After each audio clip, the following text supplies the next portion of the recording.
Call of Duty 4, we've brought a lot more to the table. We've been working on it since day one of the project. We've brought in tons of new features, lots of new game modes. We have a new experience mode where you get to level up, rank up, lots of unlockables, new challenge modes, new game types. It just goes all over the place.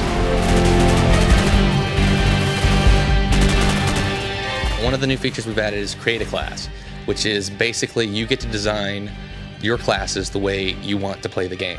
So you can pick out of all the assortment of guns that you want to use, attachments to put on the gun, grips, scopes, silencers, camo schemes. You can change the color of your gun, make it look however you want. We've also added this new thing called perks, which are these special abilities that you get to choose from. Each character gets 3 perks. There's 3 different categories, and you pick one from each category. So there's a trade-off. So basically you're saying, all right, I'm going to take stopping power, which means my bullets do more damage. But what I don't get, because I chose stopping power, is Juggernaut, which gives me extra health, or faster reload, or increased rate of fire, and things like that. So we're balancing the guns, we're balancing the perks, and it's all together to make unique classes that don't rise above all the others. The max number of players that we're doing in Call of Duty 4 is 16. There's lots of new game modes and some of the old favorites like Free For All, Team Deathmatch, Capture the Flag, Search and Destroy. One of the new modes is the Hardcore mode, which is basically there's no HUD.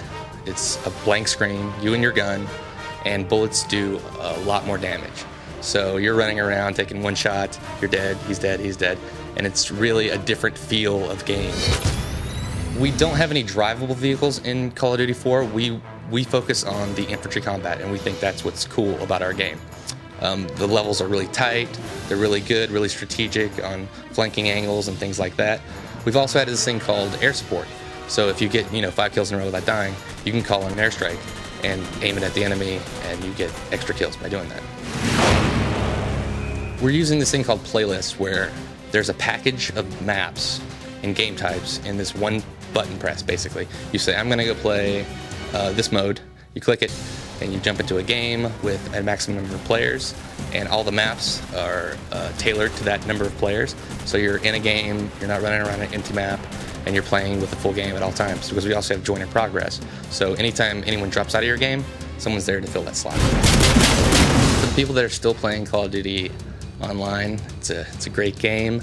Everything they loved about Call of Duty 2, they're going to find that and more in Call of Duty 4.